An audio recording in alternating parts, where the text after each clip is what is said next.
Yo, what's up? Welcome to Kind of Funny Games Daily for Monday, November 2nd, 2020. I'm one of your hosts, Blessing Adelaide Jr., and joining me is Imran, the Don Khan. See, now I don't know if I use the same line, if we go back to the same bit we were doing before. No, we have to imitate everything we did on the previous 4 intros. And so Okay. what did we talk about? What came up?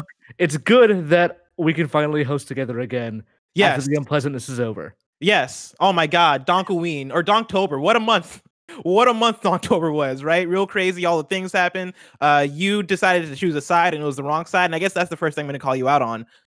I didn't listen to that episode because I already knew what was coming. All right. I expected you to betray me. But why, Imran? Why? Ultimately, Greg Miller signs the checks. So I got to go with who, like, you don't bite the hand that feeds you, Blessing. I mean, you do. I don't. I mean, I do. Yes. But you also didn't have to choose, or you could have even thrown your own hat in the ring. That's what I was expecting. I was expecting Imran to come through and be like, all right, I'm the Halloween king now. You wearing like a big old like pumpkin costume type thing. I was expecting that. I wasn't expecting you to betray me.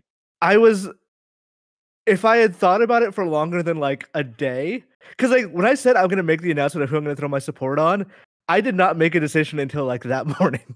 Oh, that's great. So I was like, I don't know, I'll decide somebody. But yeah, it's fine. I don't actually know how it all ended up anyway.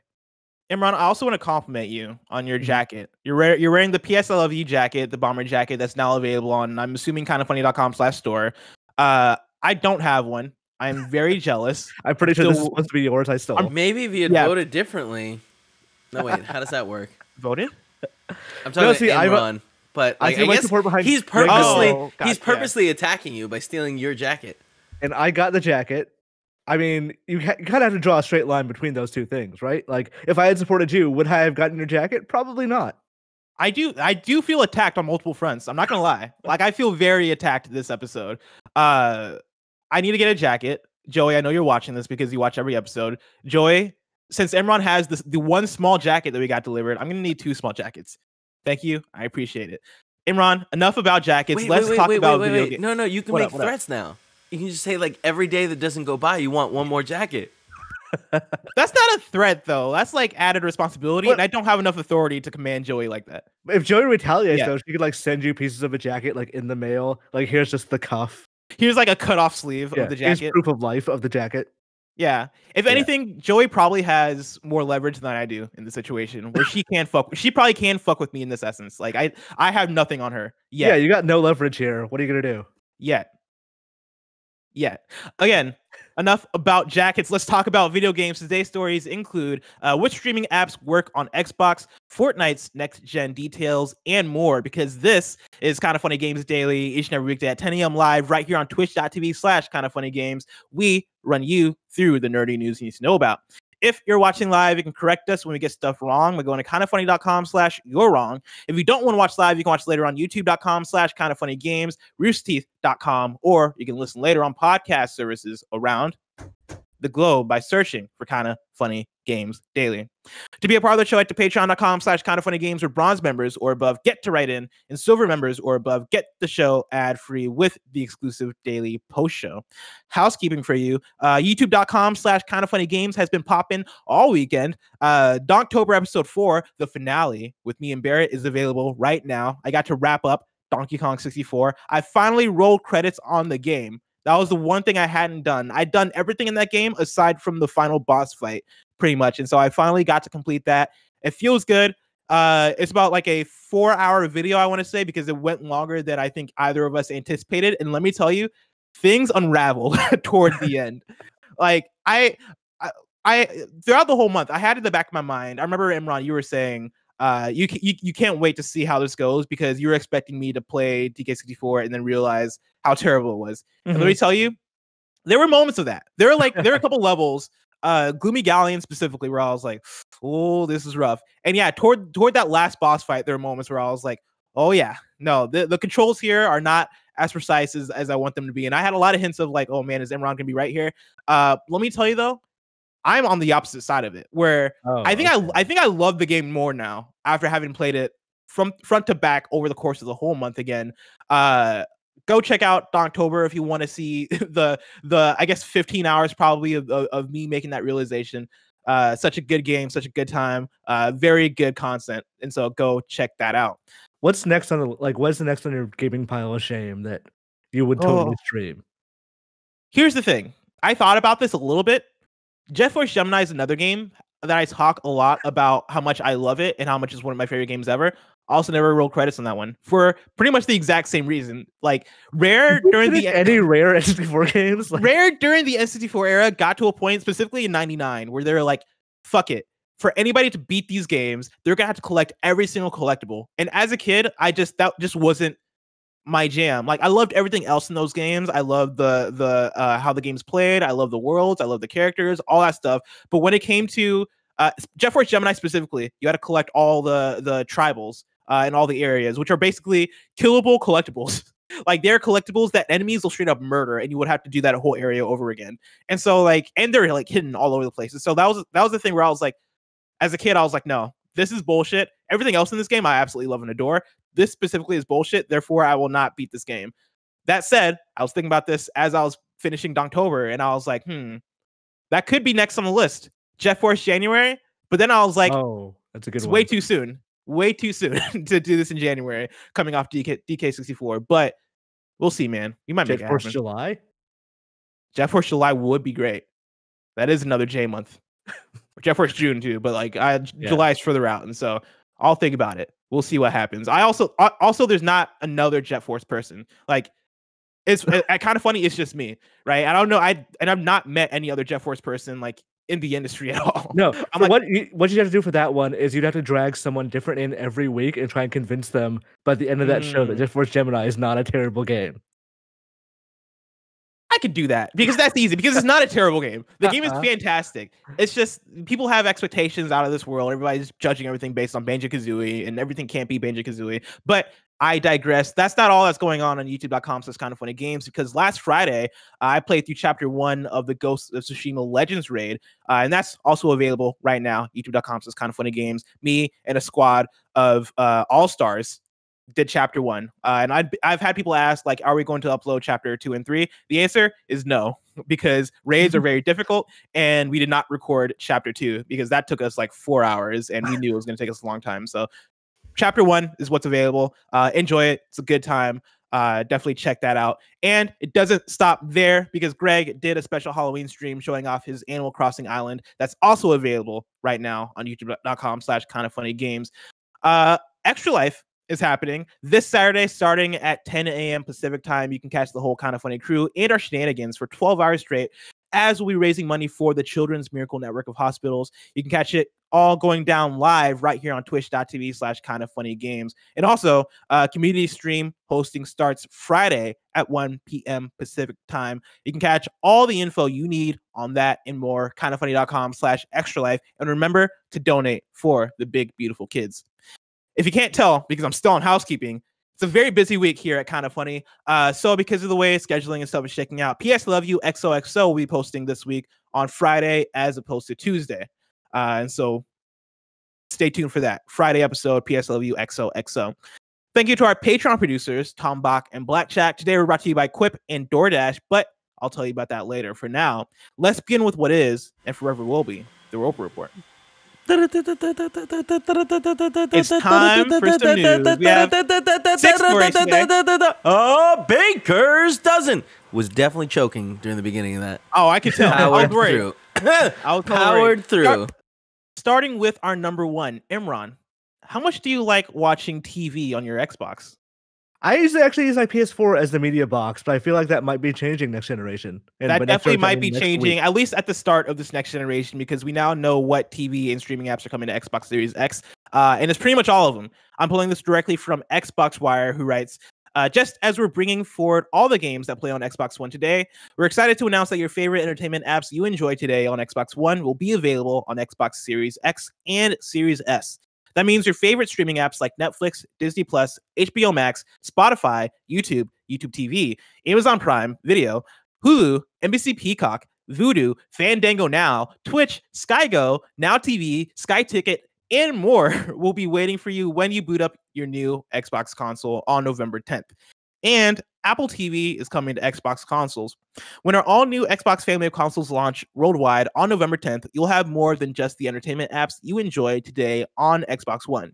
We're excited to share that the Apple TV app is coming to Xbox One and Xbox Series X and Xbox Series S on November 10th.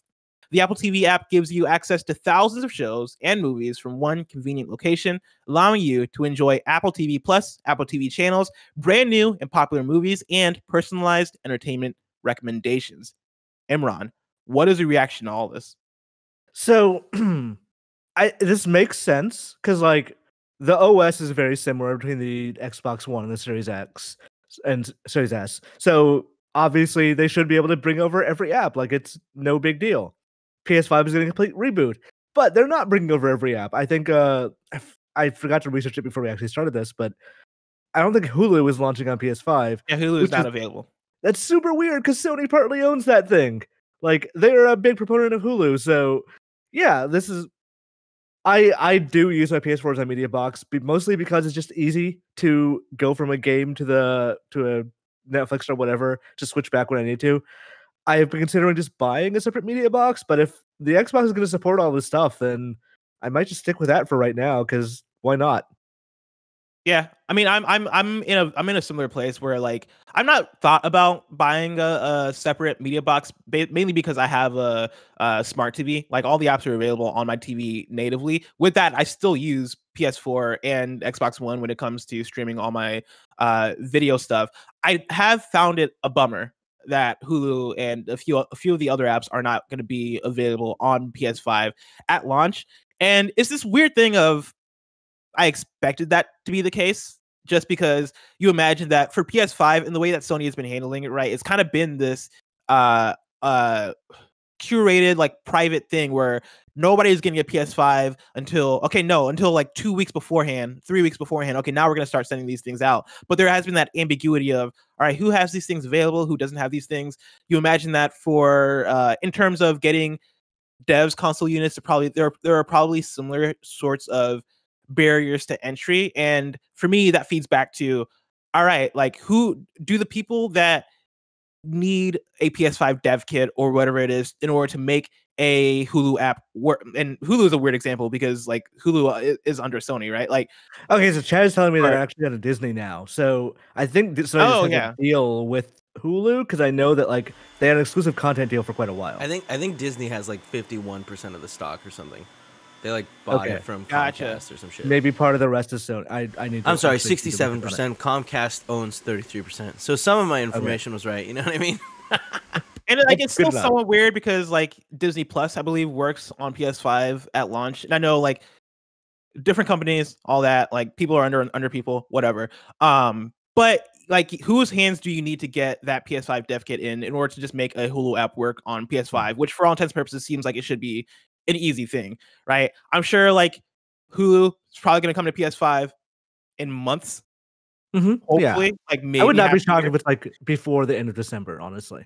Yeah, like that's my expectation. Like it shouldn't be too long without a lot of these apps on PS5. But it is this weird thing on the Xbox side of, yeah, it seems like because everything is, it's either because Xbox is really good about getting folks the tools they need to make stuff work, or I don't know if like backwards compatibility, or the fact that it's basically like the same OS, you know, feeding into next generation, if that's the reason why everything is just already available. Either way, it's really cool on the Xbox side. Makes me kind of sad on the Sony side, but I don't expect this to be a huge thing. Yeah, this is not going to be like a war. Like people aren't going to be like, oh, well, the PS5 has, or the Xbox has Netflix, and it's a better like. Everything has Netflix. Like, you'd be surprised, man. You'd be surprised about comments people make on the internet about anything. I'm sure people will use it. I just don't think anyone will care. And like, for me, it's just a choice of, oh well, Hulu's not on there now, so I guess I'll just use it on Xbox.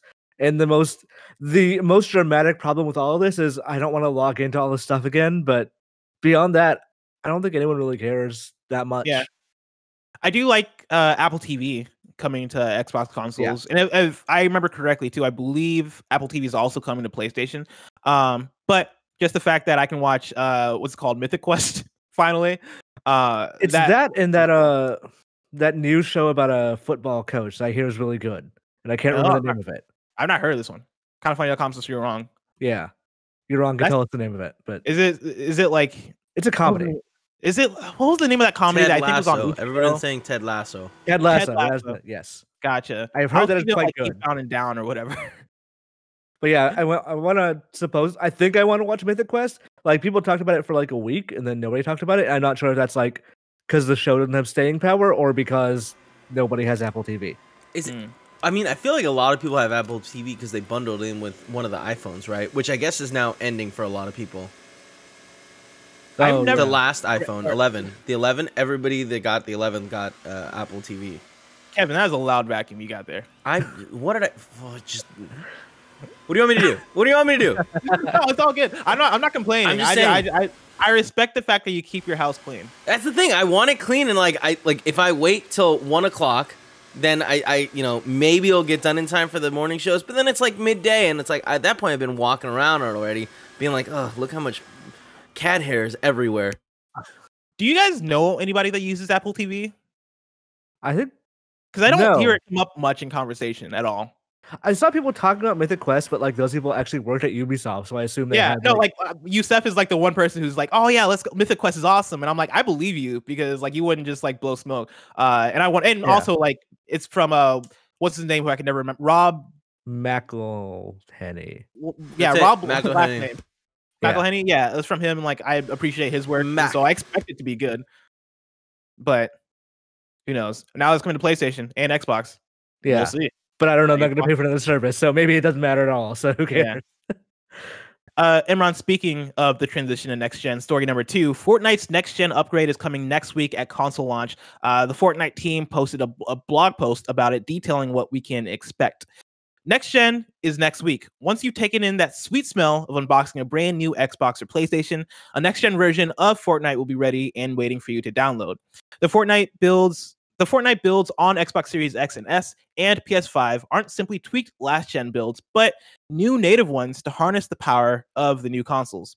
If you're already a Fortnite player, you'll easily be able to continue your progress, and if you're new to Fortnite, it'll be a great time to jump in. Whether you're a veteran player or looking to play for the first time, you'll be able to download the game on your new console day one and enjoy a truly next-gen Fortnite experience. Features on Xbox look like this. You have 4K resolution at 60 FPS on Series X, dynamic visuals and physics on Series X, 1080p resolution at 60 FPS on Series S. You can get it into matches faster. With loading performance has been, loading performance has been significantly upgraded, not only improving texture loading, but also helping you get into a match from game startup much faster. And then they also talk about enhanced split screen, where they say on Xbox Series X and S, split screen now supports 60 FPS, which is all very exciting. I didn't know that game had split screen. So sure. Oh yeah. Great. Yeah, they added it like a year and a half ago. They added it a while ago. And I remember like reading that update and being like, whoa, that's out of nowhere. That's pretty cool. Features on PS5 look like this. You also got 4K resolution at 60 FPS, dynamic visuals and physics, DualSense controller immersion, where they say haptic feedback makes it feel like you're holding the suppressed SMG or bolt action sniper rifle, in addition to general vibration support. We've integrated haptic trigger feedback for ranged weapons on new DualSense controller. And then they also add, you can select your favorite mode from the PS5 home screen. Fortnite supports PS5's activities, starting with the ability to go straight into the Battle Royale lobby with either solos, duos, or squads selected. Once in the lobby, choose to queue up for your selected mode. And then you can also get into matches faster, and there's also the enhanced split screen on PS5. All this sounds cool. I'm digging it. I'm very curious about the DualSense controller immersion. I really want to know how far they go with that, because as I've mentioned on specifically in the Astros Playroom first impressions video that we did, and I guess on that episode of PSLV XOXO that went up that same day, right? Like the DualSense is really cool. Like the DualSense has some awesome features. The haptic feedback feels really advanced. Like I think I mentioned this before, but it feels like HD Rumble, but even more HD, like way more HD.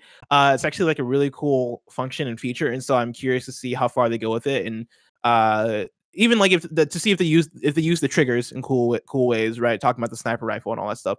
I'm in the frame of mind right now where I'm like, all that stuff is still really cool to me, and I'm sure that'll wear off probably in a year or so, maybe months, but I'm down with all that. That all sounds cool. All these next gen updates, 4K 60, I'm always down with. That seems awesome. Imran, do you have any reaction to this? So here's I'm curious about DualSense stuff in competitive games. Like, will it only be enhancing things, or is it like, well, because they mentioned the suppressed SMG and the bolt action sniper rifle. Is it going to be a thing of I can't pull the trigger as fast as I want to because this trigger is stopping me? But like, if that's the case, then why would you not competitively just turn it off? Like, why would you want that on there? Except for the case of immersion, which great for single player games, but maybe less of a great thing when you're trying to win a match. No, I think and I think that makes sense. I can see a case where like for an SMG, like they talk about the suppressed SMG, like I can see a case where holding fire gives like a vibration function to the trigger, which I don't like. I'm not like tuned in to like the competitive scene, so I don't know if that's something that folks would turn off or not. But like those options are also available to turn off, and I imagine for like competitive games, for most competitive games where either the trigger thing is activated where you have to hold it harder in order to make it go through, where that stuff's activated, I imagine folks are probably going to turn that off. That's that is my I imagine you have to design for this, right? Like it has to be a thing where you as a game developer go, okay, well this is a competitive game, so we can only use a DualSense in a way that makes things better and doesn't inhibit you in any way. Because like the go-to example of the trigger stopping was Deathloop, where the gun will jam and you'll just like not be able to pull the trigger down. I feel like if you can't do that in like a Call of Duty or something like that, because then people will be like, oh, I should have been able to do this, but the game just wouldn't let me, or the controller didn't, or it's actually the controller's fault versus just being a lame excuse for it being the controller's fault. Like a lot of this just does come down to game design and what developers do, but I think I would not be shocked if on a competitive level or even like I just want to win this match, I don't really, care about immersion as much, like level, that most people just turn that sort of thing off for those games. Yeah. And like honestly, you say most people, I think most people just probably won't care unless it's most people playing competitively, I should say. Okay. Yeah, and that's my thing, right? Like I imagine people who are very much in it, like people who are either like the big streamers or competitive players or players who take it super seriously will be the ones that are like, nah, fuck this, man. I can get my millisecond of better reaction time by turning this off. Those folks will probably turn it off, where I think most of the time it is going to be a thing of, okay, yeah, like there's an added vibration function, or okay, yeah, like I have to pull through a bit in order to actually get my shots off, which could act as like a, hey, this will help you with accuracy a little bit, or maybe it is a, okay, no, this is just a immersion type of thing, which doesn't matter to the actual experience other than to give a cool effect. Like I imagine most players are gonna get to that and go, oh, that's cool, and then like move on. Whereas that is going to be a thing that actually like affects how competitive players interact with it. That said, like I wonder how some of this stuff works too with crossplay. Like we talk about the controller, and I'm sure the DualSense controller isn't going to be a thing of like, whoa, this is the best way to play Fortnite because this gives you the competitive advantage. Like that's still probably going to be mouse and keyboard. But like get into matches faster is one that kind of stuck out to me because I was like, well, how does that work for crossplay? Like, is that if you're playing just within the PS5 ecosystem or the Xbox Series X ecosystem that works, or is it a thing of like, or like how would that work in crossplay where it is matchmaking? Like, I just want to know what that means. Yeah, I mean, like they already kind of segregate it. Like Switch can only play with mobile, for example, or like when matchmaking, like you can always like choose between those, but like Switch can only play with mobile, so I would not be shocked if they're like, hey, this is just for SSDs, or like this is PC, Series X, and PS5. Everyone else is in a separate thing for matchmaking, but who knows? Like, I get into matches faster because once you get into the lobby, I think it's only just we're building the thing. It's not a matter of we're waiting for everybody to load. So, yeah, it's gonna. Gotcha. I think as things go forward, it's gonna be like, okay, now in 2022, we've cut off this, like we segregated these things. So now it is only this generation that can do, or that can play together. But yeah, we'll see. There's a lot of open questions of how developers are going to handle a more open ecosystem these days. Yeah, and folks in chat are letting me know that basically it loads you into a lobby, and then from there, matchmaking stuff, and so that makes sense. Yeah, so it'll load the lobby first, but it will not load the actual like get on the bus thing until everyone's ready from a server Imran, side. Yeah. still on the topic of the transition in next gen, we're in that window right now, I guess, where everybody's just all steams ahead from next gen, right? Like everybody is focused on what that transition looks like. Story number 3, Ubisoft detailed which of its PS4 games won't work on PS5, but now it's not sure. This is from Taylor Lyles at The Verge. And if to give a preface to it, right? Like I think it was Friday or maybe Saturday, right, where Ubisoft put up a blog post and then immediately took it down because everybody was like, "Wait, what the fuck is going on here?" Taylor Lyles at The Verge writes this. Earlier today, and I believe they were writing this on Friday, earlier today, Ubisoft released its own backward compatibility list to point out which older PS4 games won't run on the PS5. Instead of sharing that list at Sony's website, Ubisoft flagged the titles on its own website. But it appears that list may have been inaccurate, and the company has now taken it down. Quote, "We have pulled the Ubisoft Connect article and forum post regarding backwards compatibility for the time being, as there may be inaccuracies involving the Ubisoft titles that will be playable on PS5, a Ubisoft spokesperson told The Verge in an email. Prior to taking down the post, Ubisoft claimed that the following 9 games wouldn't work on PS5. The games are these: Assassin's Creed Syndicate, Assassin's Creed Chronicle Trilogy Pack, Assassin's Creed Chronicles India, Assassin's Creed Chronicles China, Assassin's Creed Chronicles Russia, Risk, Star Trek Bridge Crew, Werewolves Within, and Space Junkies. Interestingly, these games do not appear on Sony's PS5 backwards compatibility list, which currently has 10 titles that Sony says will not work on the new console. In contrast, all of the Ubisoft titles released on the Xbox One will run on Microsoft's Xbox Series X and S consoles, according to the company. What's most surprising is that Star Trek Bridge Crew and Space Junkies, 2 PlayStation VR titles, are supposedly not backwards compatible. Sony has already said that the PS5 will support the PSVR, but you will need a special adapter to use the headset with the new console. Imran, what is going on here? This is so confusing. So like It is. One, it's a bummer because Syndicate is my favorite Assassin's Creed of the last generation because it's the best of the classic ones of the. It's the Before best of that. change. Yeah, like the Before the Unity changed origin. Yes, I don't know what Ubisoft is doing or saying really. Like, clearly, it had to have been vetted a little bit to get in, like, posted, right? Like, it was posted on the Ubisoft blog. Yes. Like, so clearly somebody at some point signed off on like, yeah, no, this is the list of games, go through with it. Did they put that up and then Sony was like, hey, what the hell? And then they pulled it off? Or did they put that up and then somebody at Ubisoft was like, no, that's not right. Like, maybe Risk is supposed to be like not on there and that works fine and like the other stuff is correct. Who knows? Or was it they put that list up and then they started getting backlash for it? It was like, maybe we should pull this down until Sony like says so or something.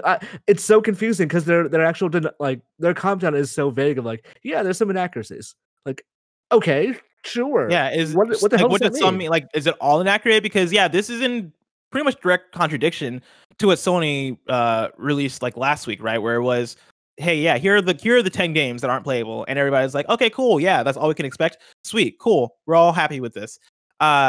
For Ubisoft to come out and then post this, where it is, hey, here are 10 of our games that won't work. That's blowback on both Ubisoft and Sony in a way where I can understand Sony reaching out and being like, hey, we like, what's the disconnect going on here? Because we thought these games were playable, or we weren't ready to say yet that these games aren't playable. Right. The fact that like for the most part, these are games that people don't necessarily care too much about, with the exception of the Assassin's Creed games. Like, yeah, Syndicate is a blow, and then the Chronicles games, like I know there are people out there that like those games, and so like Risk, Star Trek Bridge Crew, Werewolves Within, and Space Junkies is like whatever. Aside from the fact that a couple of those are PSVR games, which is then damning on. All right, cool. So there are going to be some PSVR games that aren't playable for PS5. What does the future of PSVR looks like? That's a whole other conversation that we can have. The weird thing here is that they posted it and took it back down, which tells me, which I guess I just don't know what to take from that.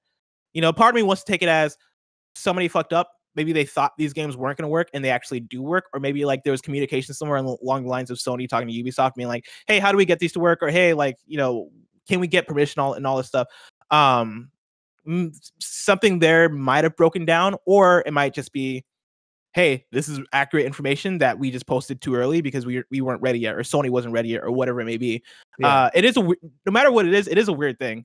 It is super weird that these games may or may not work, or seemingly at least at one point didn't work, or whatever it is. Like the fact that this got posted is weird. Like if the information is accurate that there are PS5 games that are PS4 games that have been listed as theoretically backwards compatible, or we're not on the list of like exclusions that we don't know about yet. Like if this list of 9 games is actually just one game, that's still a problem, because now the doors are wide open of like, okay, what was the breakdown here of why did you list 9 or this other 10 games that, like, you specifically said these games aren't playable, but is there actually, a much larger list somewhere? Like, are publishers going through bit by bit going like, okay, actually it turns out that like, I don't know, Nier Automata is not playable, or something like that, like that we don't know and we're just assuming will work. Because like, if it turns out that games I've been waiting on for the PS5 to start playing like aren't compatible, then that's going to be an issue, because I just kind of assumed they were going to be. And I don't like, there's not a big through line through this list of games besides them being from Ubisoft that like makes sense of why they wouldn't be compatible. Like the Chronicles games are different from the main series, like Syndicate games. Some of those are PSVR, some of them are not. Like, what is it that's not working here? Is it an? It's like, what is it about Syndicate that's different from Unity and Black Flag and the others? It's not really a rhyme or reason. It's really confusing, and like I think Sony and or Ubisoft need to come out and say like, oh yeah, actually there was a firmware update coming, we didn't know about it, and that actually does make these games playable, or something like that. Because like basically this has more questions than answers, and it's part of the frustration of this leading up to next gen is that like there's still things we don't know, and those things come out literally next week. So I would like to know, one, what the problem was in the first place with them writing that post, and two, are these games going to be on there? Like, is this going to be a situation where my Assassin's Creed Syndicate disc is basically useless if I sell my PS4 Pro?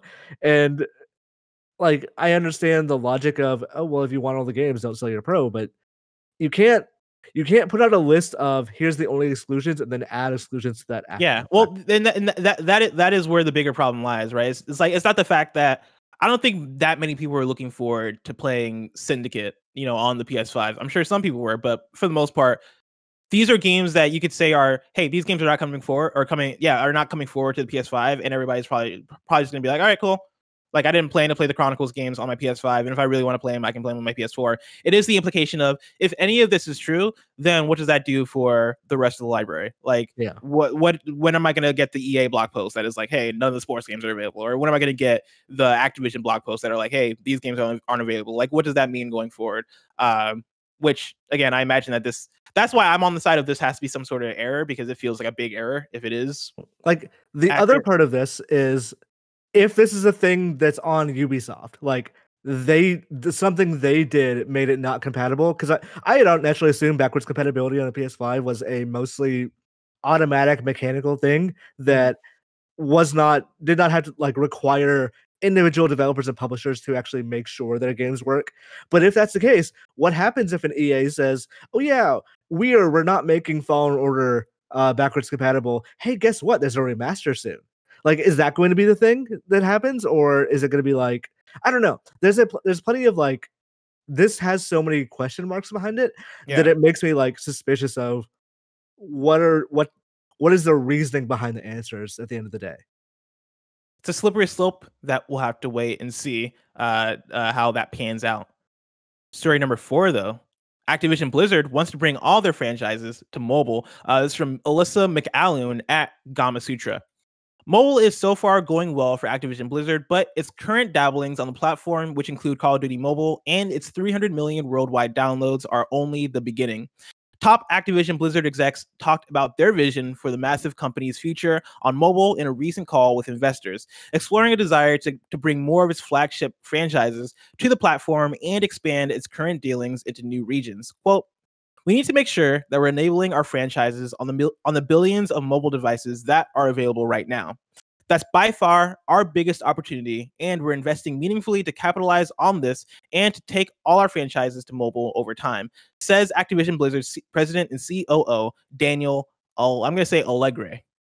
Currently, Call of Duty Mobile is at the front and center of Activision Blizzard's mobile expansion, though the company has the added benefit on the mobile front of including Candy Crush maker King in its portfolio of studios. Cool. I don't think this is necessarily a surprise. I think my takeaway from this is, what is Overwatch Mobile? What does that game look like? Is it a spinoff? Is it a new version? Is it tied in with Overwatch 2? That's what I want to know.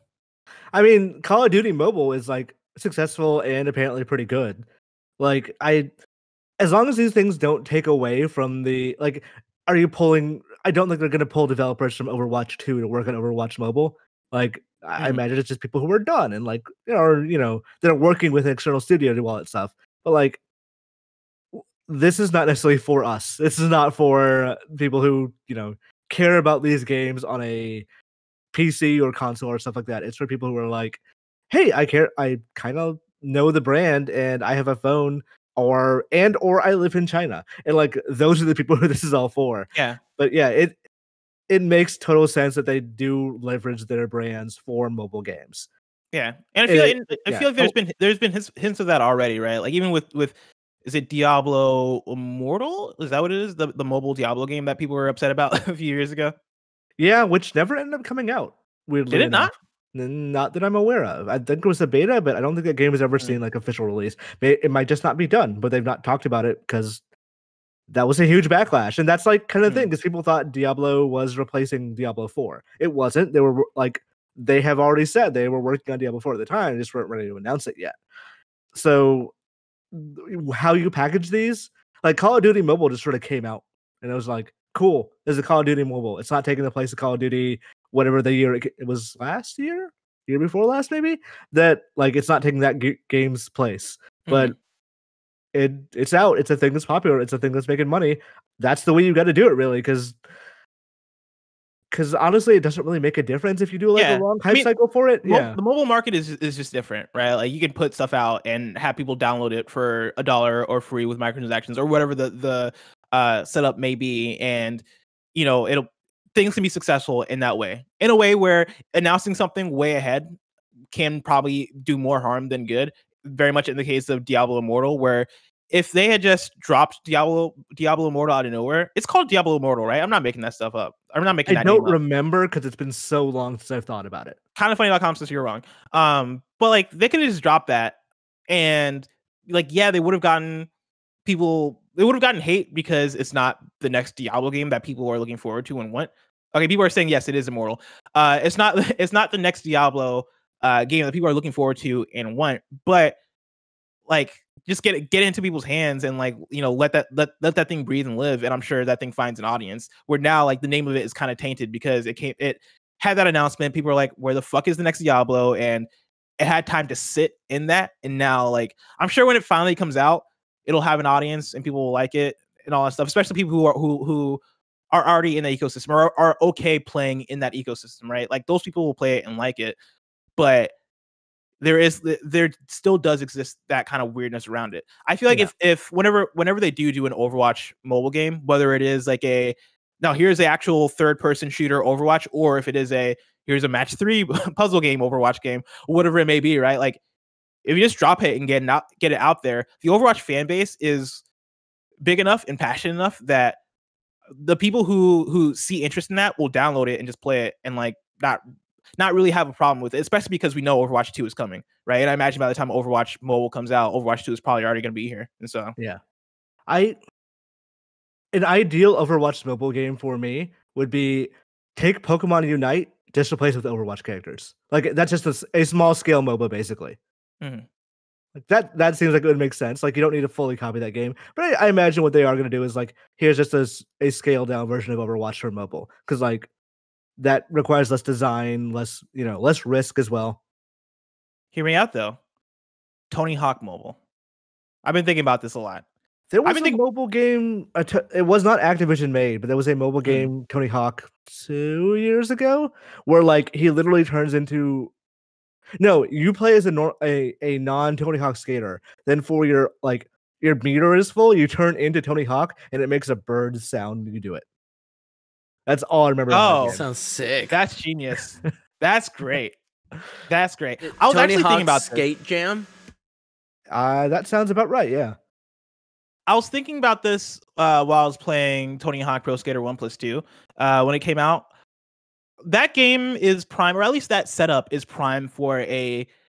I want to say the words games as a service, but I guess I'll say like live service setup, right? Like ongoing game setup, where it is like I could see a case where they put out a game called Tony Hawk World, where it is unlimited levels made by that are user made, user created, or whatever the case may be. That is like a, hey man, like play Tony Hawk forever kind of game. I think that game could work and exist. And does that fit a mobile game or not? Who knows? Maybe it does. Maybe you do that and then continue to make Tony Hawk 3+4. But I feel like that game is gonna come eventually, like the forever Tony Hawk game. The remaster has a level editor, right? Yeah, it does have a level creator. But like I want as integrated as you want. Yeah, I want something that's more integrated. Something that is more like you go you can browse through a bunch like Trackmania for Tony Hawk, if that makes sense, right? Yeah. Where you can go online, just browse through unlimited levels, and there are goals or time attacks or score attacks associated with those levels, and it is just this expanded forever Tony Hawk game that you can play, right? And the best levels rise to the top, all that good stuff. That would be cool. I would like that. Irony. I would not trust Activision to do it, but that would be cool. Bro, you have a job. Yeah, but like that job sounds cool though, you know? I can work 2 jobs, Kevin. No, you can't. You barely do this one well. Oh wait, no, I do this one great. DONKTOBER was a hit. You couldn't Kevin. even beat Greg Miller at a Halloween, like, I don't know. I'm pretty sure I competition. did. I'm pretty sure I did, Kevin. I don't Were you know. there? Were you there? Yeah, for most of it, I'd say. October is great. October is great. Halloween is great. Donkween is great. Story number 5. Speaking of things that aren't that great, PlayStation shuts down Custom PS5 Plate company. This is from James Batchelor at gamesindustry.biz.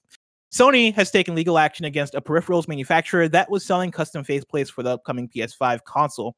VGC reports CustomizeMyPlates.com, previously known as PlayStation 5, PlayStation5.com, has canceled all orders and pulled its range from sale. However, at the time of writing, the products still seem to be listed on the website. The company was offering unofficial faceplates for PS5 in a range of colors, following a Sony video showing the official white plates can be removed. The site told VGC it carried out due diligence and believes that since Sony's patents on the faceplates are still pending, it was legally allowed to create its own alternatives. A spokesperson said, quote, "But after only a day of our website being live, Sony's lawyers asked us to change our name due to trademark infringements. We thought this switch would be enough to keep everyone happy, and honestly, we're hoping so, since we were already underway with our product development. But then Sony's lawyers told us it was their opinion that Sony's intellectual property extended to the faceplates, and that if we continued to sell and distribute them in any country, we would end up in court, end quote. Imran, does this surprise you that it went down this way with Not at all. PlayStation? I figured that they were going to that people were going to make custom plates, and I also figured Sony would be like, no. Like, I don't even necessarily think this is I don't think that was ever intended to happen. Of Sony thought, oh, like the plates are movable. I don't think they ever thought somebody would put on a different plate for it. I think they'd had to know, right? Like that's the thing. Like that's the thing people love to do with their consoles. At least Sony the seems 360 people love doing that. No, yeah, absolutely. But in 360 it was intended. I think Sony's high off their own supply a little bit of oh no, this design is so good. Why would anyone change it? Why would anyone get a different plate? We have the perfect design here. I don't think they're gonna I don't know. I bet that maybe somebody at Sony knew, but I bet the people who designed it were no, it's just a removable plate that you put back on immediately. You only remove it so you can get inside. That's it. Frankfurter writes in and says, "Good morning, Blessing and Imran. With Sony asking a custom faceplate company to stop all pre-orders due to copyright, Does this prove anything that Sony is thinking of taking a page out of Xbox's book and creating a design lab type website where we can create our own custom faceplates? Also, please remember tomorrow is the election day, so if you're registered to vote, vote. Thanks for all you do, Frankfurtter. You can also register and vote same day. There you go. I'm going to go ahead and say no, that PlayStation is not working on their own design lab-esque thing for the faceplates. I think this is them going, hey, we plan to sell different colors of the PS5 at a certain point and different designs of the PS5 at a certain point. Like custom, or not custom, but like a Spider-Man, let's say Spider-Man 2 PS5, or like a Metal Gear Solid 6.5 PS5. Like we plan to release these at a certain point. And so we don't want people to have other options to customize these things. That's kind of where I see it. Like, why would you sell like a Death Stranding cover plate or like a Death Stranding version of the PS4 or PS5 if somebody could just like 3D print one or buy one online or whatever? Like, I don't think they're going to move significantly different from their usual hey, we're making a special edition console kind of thing. They're definitely not going to let custom plates go through. That's not going to. Yeah. But whether they sell their own, I doubt it, and I don't think they're going to have a Control Lab style thing. Control Lab was like a really weird thing. Honestly, people don't appreciate how strange that is for a major. But it's awesome though.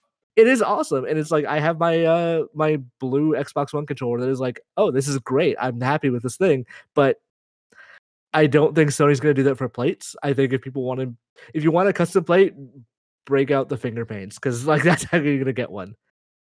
Yeah, like a big part of me has hoped that Sony would take a note from Design Labs, because I think Design Labs is like the coolest thing.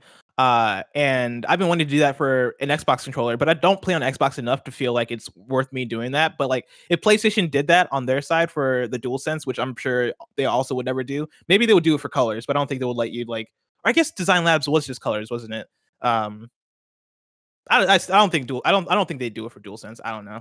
I don't see Sony as that type of company, but if they did it, I'd be all over it. Like I think that'd be an amazing idea. For faceplates, definitely not. They're not doing it. What are those things at the bottom of the handles on the DualSense? Bottom of the handles, what do you mean? Like those little black spots. Oh, they're just black spots. Oh, ththere's like they don't. Oh, okay. It just extends out. I thought it was separated. I didn't know there was like a sensor there or something. But yeah, that no.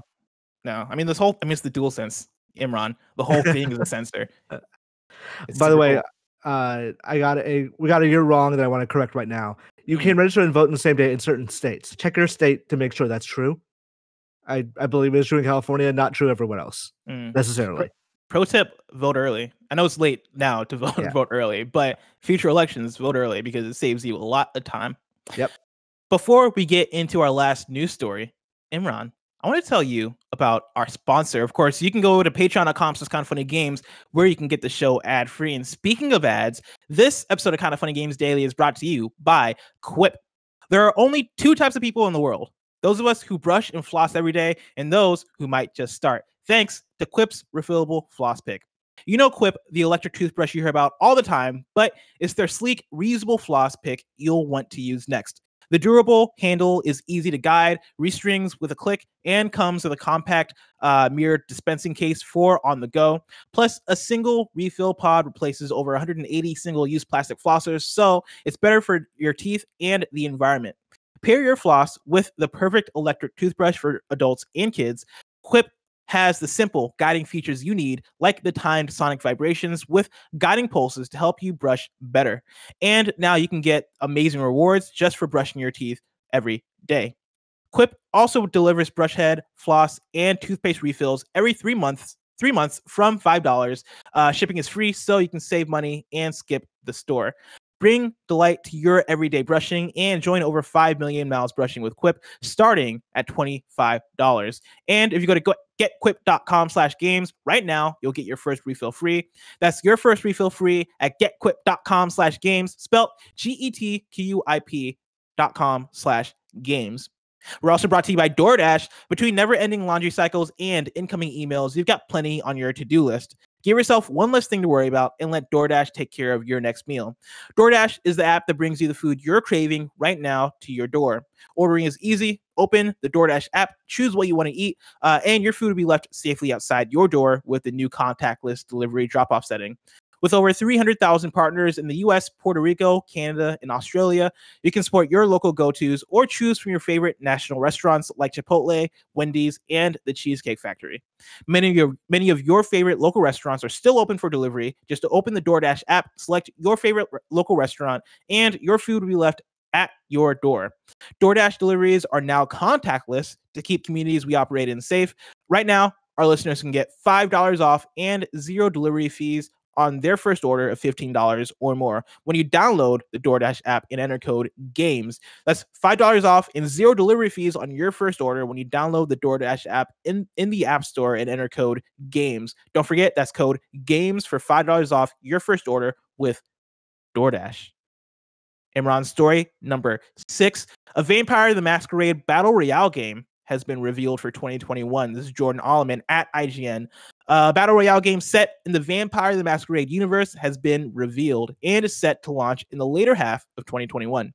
The debut for UK and Sweden-based developer Shark Mob, the currently unnamed title, was revealed with a teaser trailer showing warring sects of vampires battling through the streets and rooftops of Prague.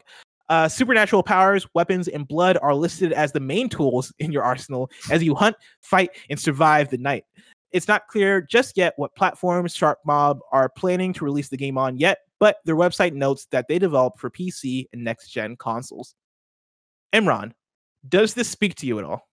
I mean, it sounds like a cool idea. I do not know at what point in my life I'm going to have time for more battle royales or interest in more battle royales. Like, I tried playing what was the name of that game? Hyperscape. Spellbreak? No, Spellbreak. Spellbreak. Yes, which is cool. I like the look of that game. I like the idea. I played 2 matches and I was done. Because there's nothing that is going to match how novel that concept was several years ago versus how done I am with it now. Like, I still play Fortnite because Fortnite is a social game and I have fun playing that with friends, but I play Fortnite and that's it. Like, I'm probably not going to play another battle royale anytime soon. I will give every battle royale probably 1 or 2 matches, and I'm like, all right, cool, moving on. I see what the cool thing you're doing is. I wonder who's going to rip that off. But a vampire one sounds thematically at least cool. Yeah, I think it's a really cool idea, but I'm in a similar place of am I done with new battle royale games? Like, am I just over it? Because I feel like the space has reached the point where there are the main ones, there are the side ones, and for me, as someone who got super into Apex Legends, who at one point was super into Fortnite, who wanted to be super into Hyperscape, but played the beta, played a week of the final release, and was like, I'm good. And then has kind of had that experience since when it comes to battle royales, right? Like Spellbreak, I had the exact same experience where I played 2 matches. I recorded first impressions with Andy that ended up getting lost, and I just couldn't. It didn't speak to me. I can't think of a new battle royale game could do that would speak to me, unless it is hey, we are taking, and I guess this is exactly what this is doing. We're taking something that you love and turning it into a battle royale. There are people that love Vampire the Masquerade, obviously, and so maybe this is going to speak to them in a way that Spellbreak or Hyperscape may not speak to them. But for me, you would have to announce a Doom battle royale or something like that, right? Wolfenstein battle royale for me to go, okay, yeah, no, I like Doom, I like Wolfenstein. Let's see what this is about. Other than that, though, the idea of new battle royales just don't do it for me anymore.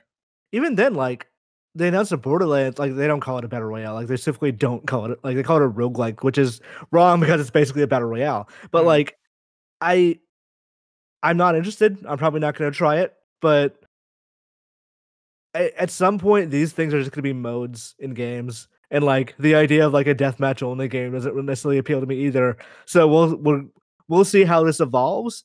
But at some point, when you're saying hey, here's just a new battle royale, I'm like, no, I'm good.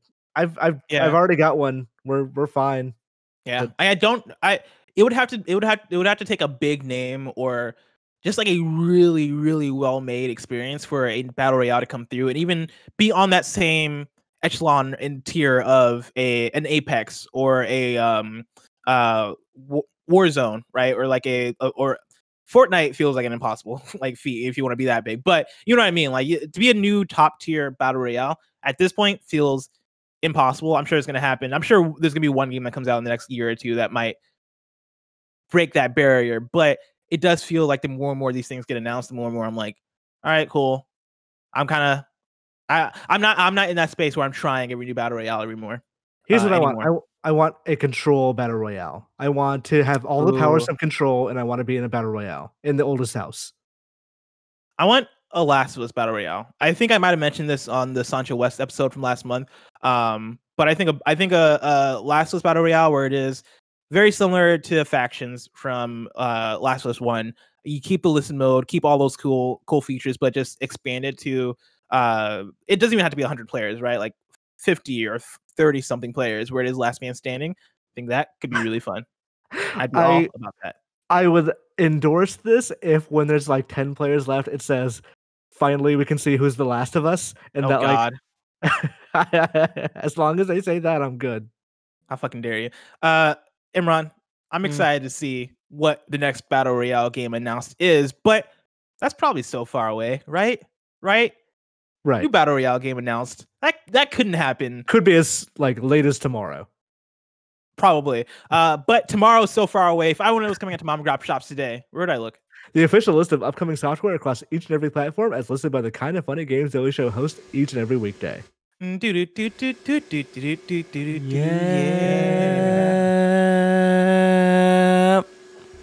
Out today, we got Kingdom of Force for PC, Up on the Rooftop for PC, System Control for PC, Election 2020 Battle for the Throne for PC. Oh no. Kevin? Yeah, Kevin, I gotta know what that is. I'm on it, my dude. Floor 13 Deep State for PC, Lawyer Guy, Defender of Justice for PC, The Wizard and the Slug for PC, Blood of Steel for Steam, and the Sniper Elite 4 is out today on Stadia. New dates for you. Ruined King is a League of Legends RPG coming to console, PC, and Switch in 2021. Everspace 2's early access release has been delayed to January. I don't know, Imran, if you saw this, but like it was supposed to come out, I think maybe on the same day as Cyberpunk, and they were like, fuck that, no, we're moving to January. And yeah, no, I saw that. Like the initial thing of like, hey, yeah, we're now on the day of Cyberpunk, so we're moving. Like there was nothing else. It was like it wasn't, oh, we apologize because COVID is hard and working from home is difficult. And like it was, no, we're not coming out the same day as Cyberpunk. Yeah, very smart. I like that kind of open honesty. And then George Orwell's Animal Farm will launch on December 10th on PC and mobile. I know, I had the same reaction. All right, Kevin is showing Election Day 2020. Sorry, the music was blasting too, so for everyone that got scared, you should be ready all the time. Battle for the Throne. So you're customizing... Okay, well, this is Donald Trump. I assume this is going to be like an election simulator. No. It appears to be a bunch of like political comic mini games. Wow. So that's I don't know how I feel about that. Huh? No, that I'm not on board with that. I don't know if I'm a fan. I don't think I'm a fan, honestly. Deal of the day. This comes from Wario64. Prime Gaming free November games are up. You're getting Victor Vran, A Knight's Quest, Letha's Path of Progress, Smoke and Sacrifice, and Aryan Legacy of the Cory Odon. So there you go. Now it is time for Reader Mail. Of course, you can write into patreon.com/kindoffunnygames to get your questions read on the show, just like Chris. Chris writes in and says, with less than 2 weeks to go until the PS5 launch, will we get a more detailed state of play for Miles Morales and Demon Souls? I really like the in-depth looks for The Last of Us Part 2 and Ghost of Tsushima that we got, and I hoped that would become a norm going forward. Imran, do you think we'll get a state of play, I guess, in the next week or so, detailing Miles Morales and or Demon Souls? I mean, if I were Sony, sure. Like, ideally, they should do that. I imagine what they'll do instead, and keep in mind, I do not have a PS5 and I do not have any of the embargo information. So I do not, as I am saying this, I'm not saying this is a hint of anything. But I imagine that in the next 2 weeks, there will be like previews and reviews. So I am guessing Sony will use those in like more than they will like do their own state of play. Like let reviewers and previewers and all that talk about the game and presumably it being quite good. Blessing, I know you can't say anything, so I'm not gonna. Sounds like you got insider information. You know what I mean, Bless? Wait, I have insider information, or Imran does? Imran. Here's the thing. Imran always sounds like he has insider information. I love it. It's the coolest thing about him. Hey, that and his one line a day. Mr. Controller charging your headset. Like, you can't throw that back on me. Oh my god. Can I say, like, I woke up and I looked at my Twitter notifications and I was like, oh no. Because like it wasn't a thing I ever thought about, right? The fact that I have a green earbuds red earbuds and a red USB-C cable, and if I equip both of those in the same video, people will get very excited to confirm new PS5 news. I did not foresee that happening. And so I was making dinner last night, listening to the Bombcast, and they're like, blessing of kind of funny confirmed. I'm like, yeah, no, I was listening to it too, and I was like, oh, I didn't confirm shit. No, I didn't need that's not what I said. I didn't say anything. I was just playing the game and having fun. And so yeah. If you're a content creator, maybe think about disclosing when you have different cables of the same color, because people get very confused. Or if you're someone writing news about things, email someone and ask. Maybe email somebody, or like Twitter DM or at me, to ask, because oh man, my notifications. Let's see here. We got one more question. Actually, no, I'm going to save this question for the post show because we're pretty late in the show. So now it is time to squad up. Beau writes in with a squad up on Oculus Quest 2 and says, I miss people. I have no plan or motive to squad up other than to connect with the human race again in a virtual utopia. So if any best friends want to play Beat Saber, table tennis, or meet up in a movie theater, add me on Oculus Quest. You can add Beau on Oculus Quest with the username BeauJames. That's spelled BEAU James. BeauJames. Now it is time for kindoffunny.com/you're wrong, where you write in and let us know what we got wrong as we got it wrong.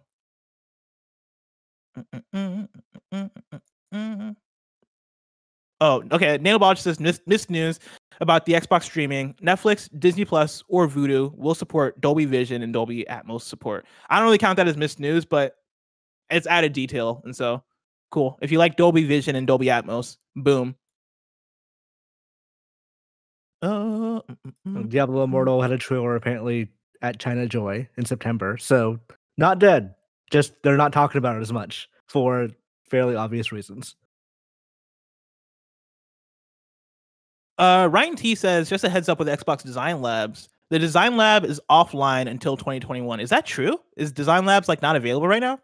I'm not sure. Let's see. Yeah, I don't ever recall them being I guess it makes sense because like you want the newer controller, new controllers. Right? Yeah. Oh yeah, and you imagine in 2021 they'll boot it back up with like a the new Xbox button. controller. Yeah. Yeah, with a capture button. Which is like the main, but I wanted that capture button. I find the capture button useful. So I'm kind of annoyed that like my actual control, like Design Lab controller, does not have that. And like there's no obvious solution for that, but I think I'll just make that my PC controller now. That is it for kindoffunny.com/you're wrong. This week's hosts go like this. So Design Labs is down. Yeah, it says 2021 on the front. That makes sense. Tomorrow's hosts are Tim and Timur Hussein from GameSpot. Wednesday is Greg and Gary Whitta. Thursday, it's me and Tim. And then Friday, it's Greg and me. Of course, even before I do the sign off, remember, Extra Life is this Saturday. Tune in. We're streaming for 12 hours from 10 a.m. Pacific time to 10 p.m. Pacific time. It's going to be a blast. There are going to be shenanigans, all that good stuff. kindoffunny.com/extra life if you want to go donate or get involved with community streams. Of course, this has been Kind of Funny Games Daily, each and every weekday live right here on twitch.tv/kindoffunnygames. We run you through the nerdy news you need to know about. We have a Patreon post show for those that are subbed at the silver level of patreon.com/kindoffunnygames. So stick around for that. Otherwise, until next time, game daily.